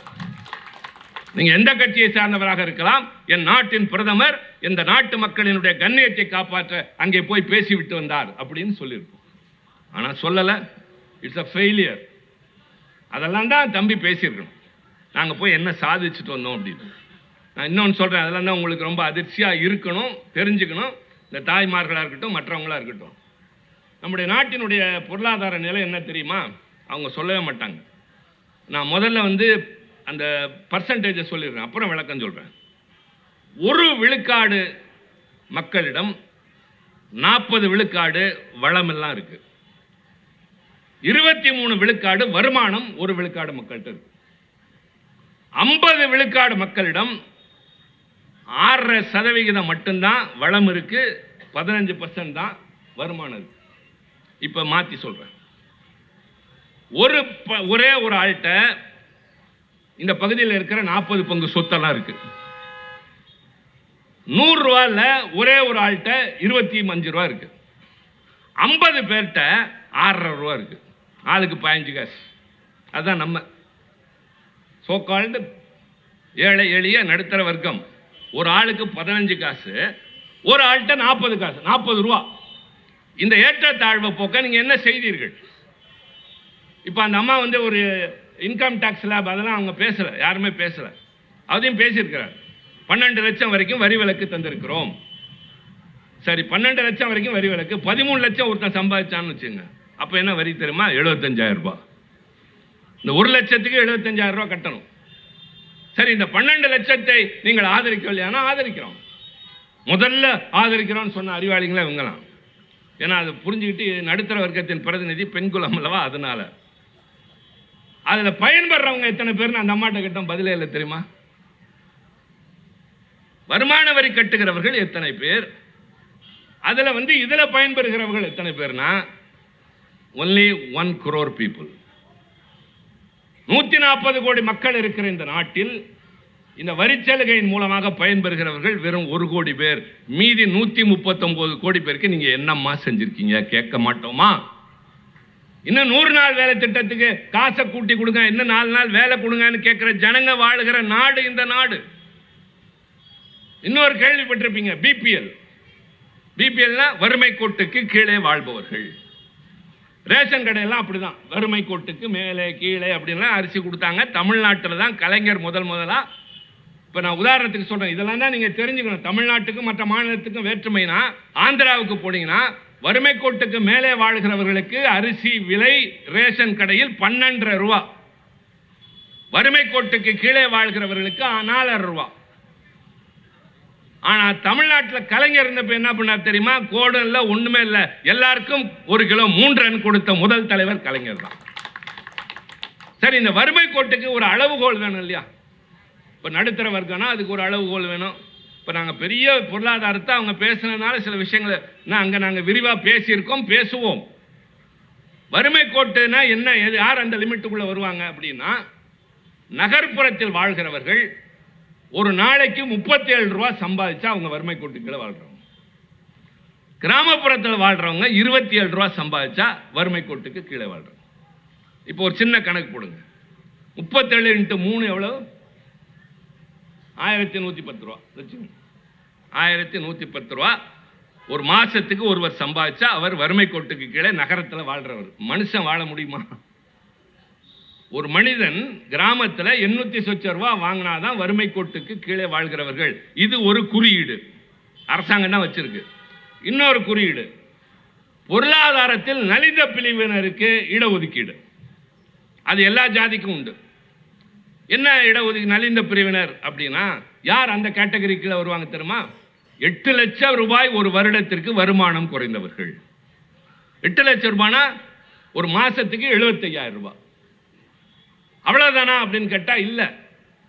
1000 அடி சதுர அடிக்கு அவர்களுக்கு குடியிருப்பு இருந்தால் அவங்களும் அந்த கேட்டகரியில் வருவாங்க. அவ்வளவுதானா? 5 ஏக்கருக்கு கீழே நிலம் வச்சிருந்தா அவங்க அந்த கேட்டகரியில் வச்சிருவாங்க. கொஞ்சம் திருவான்மியூரில் வாழ்றவங்க நல்லவங்களாம் எனக்கு புரிய வைங்க, புரியாம கேட்குறேன். 5 ஏக்கருக்கு கீழே வச்சிருந்தா, 1000 சதுர அடிக்கு மேலே வீடு இருந்தா, 8 லட்சத்துக்கு கீழே வருமானம் இருந்தால் அவங்களாம் பொருளாதாரத்தில் நலிந்த பிரிவினர். ஆனால் இங்கே 37 ரூபா ஒரு நாளைக்கு சம்பாதிக்கிறவன் வறுமை கோட்டுக்கு கீழே, 27க்கு சம்பாதிக்கிறவன் வறுமை கோட்டுக்கு கீழேன்னா நான் யார்கிட்டங்க போய் சொல்றது? கொஞ்சம் தயவு செஞ்சு இதெல்லாம் நீங்க புரிஞ்சுக்கணும். தயவு செஞ்சு என்ன அளவுகோல் வச்சிருக்காங்கன்னு சொல்லணும். இந்த ஏழைகளை வசத்தை உங்களுடைய நிதிநிலை அறிக்கையில் என்ன திட்டங்கள்? கமான், 100 நாள் வேலை திட்டத்துக்கு நீங்க கொஞ்சம் கூட காசை கூட்டல. அன்எம்ப்ளாய்மெண்ட், வேலை இல்லா திண்டாட்டத்தை போக்க எதுவும் செய்யல. நான் ஆட்சிக்கு வந்தா ஒரு ஆண்டுக்கு 2 கோடி பேருக்கு வேலை தருவேன்னு ஐயா மோடி சொன்னாரே, சொல்லு கணக்க கொண்டாந்து காட்டுங்க. எத்தனை கோடி பேருக்கு வேலை கொடுத்துருக்கீங்க? இங்க படித்த பட்டதாரி கூடி கட்டினாய் போகிறான், வேலை இல்லா திண்டாட்டம் பெருகுகிறது. வடக்கே இருக்கிற பல மாநிலங்களில் தீவிரவாதம் தலையெடுத்து விட்டது. அவர் சொன்னார் கும்பமேளாவில் விபத்தில் செத்தான். That is an accident. உத்தரப்பிரதேசத்தில் ஒரு வீட்டில் ஒரு கொலை நடக்குது. கொலை, தற்கொலை இல்லை. கொலை செய்யப்பட்டவர்களில் குடும்ப தலைவனுக்கு வயது 52, அந்த அம்மாவுக்கு வயசு 44, 3 பிள்ளைங்க 10, 8, 4. இங்க வந்து சட்ட ஒழுங்கை பற்றி பேசுகிறார்களே வாய்க்கிளிய, ஒரு வீட்டுக்குள்ளே போய் 4 வயது பிள்ளையை 8 வயது பிள்ளையை இரக்கம் இல்லாமல் கொள்ளுகிறவன் வாழுகிற மாநிலம் உத்தரப்பிரதேசம். ஆளுவது பாரதிய ஜனதா கட்சி. நாங்க என்ன எங்களுக்கு அள்ளித்தான் கேட்கிறோமா? இந்த நாட்டினுடைய மொத்த வருமானத்திற்கு தமிழ்நாடு தருவது 9.4%. ஆனா எங்களுக்கு அவங்க தர்றது எவ்வளவு தெரியுமா? 4.8%. என்ன நியாயம்? நான் கொடுக்கறதுல பாதி கூட அவங்க தர்றதில்லை. ஆனால் அதே நேரத்தில் உத்தரப்பிரதேசத்து மாநிலம் அவங்க எவ்வளவு தராங்க தெரியுமா? நம்ம 9 தரோம்னு சொன்னால நான் அந்த புள்ளியெல்லாம் விட்டுறேன். நம்ம 9 தர்றோம், நமக்கு தர்றது 4, அவங்க தர்றது 8. உத்தரப்பிரதேசம் இந்த நாட்டுக்கு தர்றது 8, நம்மளை விட கம்மி 1. திருப்பி வாங்குறது எவ்வளவு தெரியுமா? 18. 9க்கு 4, 8க்கு 18. பீகார், அது ரொம்ப பரிதாபத்துக்குரிய மாநிலம், 2.8, 2.8. திருப்பி எவ்வளவு தராங்க தெரியுமா? 10.8. 2 தரவங்களுக்கு 10 ரூபா தருவீங்க, 8 ரூபா தரவங்களுக்கு 18 ரூபா தருவீங்க. நான் 9 ரூபா கொடுத்தா எனக்கு 4 ரூபா கொடுத்தா ஏன் தருகிறாய் என்று மு.க. ஸ்டாலின் கேட்டால் எப்படி கேட்பா என்று கேட்பதா? கேட்போம். உரிமை குரல் கொடுப்போம், உரத்து கொடுப்போம், போராடுவோம். அதுக்கெல்லாம் நாங்க பயந்தவங்களே. அது என்ன பணங்காட்டு நரி இவங்க சொல்லிட்டு போறது? நாங்கள் சிங்கத்தை அதன் குகையிலேயே சந்திப்பவர்கள். அந்த அம்மா சொல்லியிருக்கேன் தங்கச்சி, நான் பணங்காட்டு நெறி அதற்கெல்லாம் சலசலப்புக்கு அதுக்கு விளக்கம் சொல்லுங்க. முதல்ல அந்த பழமொழிக்கு விளக்கம் சொல்லுங்க. நான் அங்கே போல, நாங்கள் சிங்கத்தை அதன் குகையிலேயே போய் சந்திக்கிறவர்கள். அதுக்கு அந்த டென்னில் இருக்கிறப்ப அது ரொம்ப பலசாலியாக இருக்கும். அங்கேயே போய் சந்திக்கிறவங்க. எங்கள்கிட்ட இந்த பூச்சாண்டி காட்டுற வேலை இதெல்லாம் கூடாது. அதனால்தான் நாங்கள் கேட்கிறோம் நியாயத்தை. இப்போ நான் ஒரே ஒரு புள்ளி வரத்தை சொல்லிடுறேன். நேரம் அதிகமாகிறது என்பதை விட ஒரே நாளில் எல்லாத்தையும் சொல்லிட்டு போகக்கூடாது. இவங்க என்ன சொல்லியிருக்கணும், தமிழ்நாடு கேட்டதற்கு நாங்கள் தராததற்கு என்ன காரணம், ஏன் தராமல் இருந்தோம், என்னென்ன கொடுத்தோம்னு பேசியிருக்கணும். அடுத்து ஓவரால் இந்தியா பேசியிருக்கணும். அவங்க ஆல் இந்தியா பார்ட்டியில் அதை தான் இப்போ நான் சொல்லிட்டு இருக்கேன். இந்த நாட்டை ஒரு நாளைக்கு கற்பழிப்பு வழக்குகள் மட்டும் பதிவாவது 87 ஒரு நாளைக்கு. நான் சொல்றதெல்லாம் ஒரு நாள் கணக்கு. கொலை வழக்குகள் ஒரு நாளைக்கு 78. விவசாயிகள் தற்கொலை ஒரு நாளைக்கு 31. வேலை இல்லாத காரணத்தினால் தற்கொலை செய்து கொள்கின்றவர்கள் ஒரு நாளைக்கு 9. கடத்தப்பட்டு அந்த மாதிரி செய்யறது ஹியூமன் டிராபிக்கிங் சொல்லுவாங்க, அதுல ஒரு நாளைக்கு 6 பேர். தலித் அட்ராசிட்டிஸ், இந்த ஆதி திராவிடர் தாழ்த்தப்பட்டவர்கள் மீது அந்த வன்கொடுமையினால 141 பேர். மாணவர்களுடைய தற்கொலை ஒரு நாளைக்கு 36. சைபர் கிரைம் ஒரு நாளைக்கு 180. இது இந்தியாவினுடைய புள்ளி விவரம். Mister Annamalai, please come and explain. சும்மா இங்க ஏதோ திருவான்மியூர் கடை, அதான் என் தம்பிகிட்ட நான் ஆரம்பத்திலே சொன்னேன், நீ என்ன கூட்டம் போட்டுனா அவங்கள மிரட்டிக்கிட்டு இருக்க அப்படின்னு. இவ்வளவு பேர கூட்டத்தை நாங்கள் காட்டுவோம் ஒரு தொகுதியில் என்று காட்டக்கூடிய வலிமை இருக்கிறது என்பதல்ல, அந்த வலிமையோடு நாங்கள் பொறுமையாகவும் நிதானத்தோடும் இருக்கோம். அறிஞர் அண்ணா 3 மந்திரத்தை சொன்னார். கடமை, கண்ணியம், கட்டுப்பாடு. அண்ணா மறைந்த போது பெரியார் சொன்னார். இந்த தலைவர் சொன்ன 3ல எல்லா கட்சிக்கும் கடமை உண்டு, எல்லா மனிதனுக்கும் கண்ணியம் உண்டு, ஆனா கட்டுப்பாடுங்கிறது திமுகவுக்கு மட்டும்தான் உண்டு. அந்த கட்டுப்பாட்டின் காரணமாகத்தான் ஒரு 2 பேர் வந்தாங்க, நிறைய பேசினாங்க, வார்த்தைகள் எல்லாம் தப்பு. இது நான் அந்த தம்பியை உரிமையோடு கேட்டுக்கிறேன், மேடையில் பேசுங்க, விமர்சனம் செய்யுங்க. இனிமேல் இப்படி வார்த்தை துடுக்குத்தனமா பெருசா வார்த்தையெல்லாம் பயன்படுத்தாதீங்க. அவரும் ஒரு கட்சிக்கு தலைவர். கட்சிக்கு தலைவர்னா சின்ன கட்சிக்கு இல்லை, 100 ஆண்டுகளுக்கு மேல் பழமையான ஒரு பாரம்பரிய கட்சியின் தலைவர். எங்கள்கிட்டையும் கோடிக்கணக்கான பேர் இருக்கிறாங்க. அவரும் பக்குவத்தோடு இருக்கார், நாங்களும் நிதானத்தோடு இருக்கோம். நீங்களும் ஒரு அரசியல் கட்சியின் பொறுப்புள்ள தலைவராக பேச கற்றுக்கணும். கேட்குறப்ப நெஞ்சு நடுங்குது. இந்த கட்டுப்பாடுங்கிற பெயரால் நாங்கள் ரொம்ப பொறுமை காக்கிறோம். அதனால நீங்கள் விமர்சிக்கிற போது கூட ஒரு எல்லைக்குள் நின்று பேச வேண்டும். எல்லாவற்றையும் பேசி கேட்டுவிட்டு தான் இன்றைக்கு திருச்சி சிவா உங்களுக்கு நானும் சில புள்ளி விவரங்களோடு சொல்லியிருக்கிறேன். தமிழ்நாடு நியாயத்தை கேட்டது, தமிழ்நாடு தனக்கு உரியதை கேட்டது, தமிழ்நாடு இந்தியாவில் வேறு எந்த மாநிலத்தின் விட தன்னுடைய பங்கினை இந்திய நாட்டின் வளர்ச்சிக்கு செலுத்தி விட்டு கேட்கிறது. அதே நேரத்தில் இந்திய நாடு பொருளாதாரத்தில் நலிவடைகிறது. உலக நாடுகள் மத்தியில் எல்லா பக்கத்திலையும் நமக்கு பகைவர்கள். சீனா பகை, பாகிஸ்தான் பகை, இலங்கையில உத்தரவாதம் இல்லை, பங்களாதேஷ்ல ஹசீனா பேகத்துக்கு அப்புறம் உத்தரவாதம் இல்லை. இதுல போய் நீங்க அமெரிக்காவில் போய் மன்றாடி விட்டு வருகின்ற நிலைமை உங்களுக்கு. அந்த கடமையெல்லாம் இருக்கு.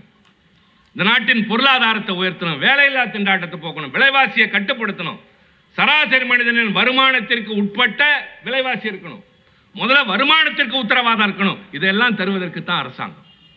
அதை தர முடியவில்லை, பெற முடியவில்லை என்கிற போதுதான் எங்களுடைய ஆட்சி சிலவற்றை மக்களுக்கு தருது. இலவசமா பேருந்தில் போகமா வேலைக்கு, நீங்கள் கட்டணம் செலுத்த வேண்டாம், அந்த காசு மிச்சம் ஆகும். உரிமை தொகை தருகிறோம், பயன்படுத்திக் கொள்ளுங்கள். அவர் சொல்றார், நீ என்ன கொடுக்கிற பெருசா, நான் 2500 தரப்போறேன். இந்த ஏலம் விடுற வேலையெல்லாம் இங்க நடக்காது. யார் உண்மையா தருவார், யார் அக்கறையோடு தராங்கன்னு மக்களுக்கு தெரியும். இந்த திட்டத்தை இந்தியாவிலேயே தொடங்கி வச்சது தமிழ்நாடு தான். தமிழ்நாடு தேர்தல் அறிக்கையை வாங்கி கொண்டு போதான் உத்தரப்பிரதேசத்தில் வச்சாங்க, அதை வாங்கிட்டு போய் தான் டெல்லியில் வச்சாங்க. எல்லா இடத்துலையும் எல்லாவற்றிற்கும் முன்னோடி. எங்களை பார்த்து காப்பி அடிச்சிட்டீங்களே, அடுத்து நாங்கள் தேர்தல் அறிக்கையில் என்ன செய்ய போறோம்னு உங்களுக்கு தெரியாது, எங்களுக்கு மட்டும்தான் தெரியும். எங்கள் மக்களுக்கு என்ன தேவை, இந்த நாட்டுக்கு முன்னேற்றத்துக்கு என்ன தேவைன்னு எங்களுக்கு தான் தெரியும். நாங்கள் முன்னோடியா போய்கிட்டே இருப்போம். நீங்க விரட்டிக்கிட்டு தான் வர முடியுமே தவிர எங்களை தாண்டி எந்த காலத்திலும் ஓட முடியாது. நான் கூடியிருக்கின்ற இந்த பெரிய கூட்டத்தில் இருக்கிற மக்களுக்கு சொல்லிக் கொள்வேன், கடுமையாக எங்களை ஒருவர் விமர்சித்ததற்கு பின்னால் நடத்திய இந்த கூட்டத்தில் அமைச்சரும் பேசினார், மற்றவர்களும் பேசினார்கள், நானும் பேசினேன். சற்றேறக்குறைய 1 மணி நேரம் நான் கடந்து பேசியிருக்கிறேன். இவ்வளவு நேரத்தில் நான் ஒரு வார்த்தையாவது யாரையாவது தரக்குறைவாக பேசினேனா? நல்லா சொல்லுங்க. பிரதமரை கூட ஐயா மோடின்னு தானே சொன்னேன். யாரையாவது எடுத்தேன் கவிழ்த்தேன்னு பேசினா? இல்ல. அதைத்தான் நான் ஆரம்பத்திலே சொன்னேன். நான் திருச்சி சிவா அல்ல, திமுகவின் பிரதிநிதி. அறிவாலயத்தில் இருக்கிற முதலமைச்சர் இன்னைக்கு அவர் சார்பாக மாசு கூட்டம் நடத்துவார், திருச்சி சிவா போய் பேசுவார்னு உட்கார்ந்து இருக்காருல, அந்த நம்பிக்கையை காப்பாற்ற வேண்டிய களத்தில் இருக்கிற தளபதிகள் நாங்கள். உங்களுக்கு முன்னால் விளக்கங்கள் சொல்லி இருக்கிறோம், நியாயம் சொல்லி இருக்கிறோம். உங்களுக்கு பிரச்சனை வருகிற போது கவசமாக என்றைக்கும் நிற்பது நாங்கள். எல்லா காலத்திலும் நிற்பவர்கள் நாங்கள். ஆட்சியில் இருக்கிற போது உங்களை பாதுகாப்போம். அந்த ஆட்சி பொறுப்பு இல்லை என்றால் ஓடி ஒளியாமல் உங்களை சுற்றி சுற்றி பாதுகாப்பு வளையம் அமைப்போமே. அந்த கட்சியின் சார்பில் பேசியிருக்கிறோம். நீங்கள் ஒன்றும் செய்ய வேண்டாம். வீடு திரும்பியதற்கு பின்னால் இந்த 2 கூட்டத்தின் கருத்துக்களையும் ஒப்பிட்டு பாருங்கள். நாங்கள் சொன்ன கருத்து சரி என்றால் இன்னும் திராவிட முன்னேற்ற கழகத்தின் பக்கம் பலமாக உங்கள் பாதுகாப்பு அமையட்டும். இது ஓட்டு கேட்கும் கூட்டம் அல்ல நண்பர்களே. என் படை வரிசைக்கு இன்றைக்கு 10 புதிய இளைஞர்கள் கிடைத்திருந்தால் கூட்டத்தின் நோக்கம் வெற்றி. கழகத்தை விட்டால் இந்த நாட்டிற்கு வேறு யாரும் பாதுகாப்பு இல்லை என்று உணர்ந்த இளைஞர்கள் எங்கள் பக்கம் திரும்பட்டும். தாய்மார்கள் எங்களோடு இருக்கட்டும். தமிழ்நாடு தழைக்கும், இந்தியாவில் சிறந்து நிற்கும். நாம் வெல்வோம், அது உறுதி. நன்றி, வணக்கம்.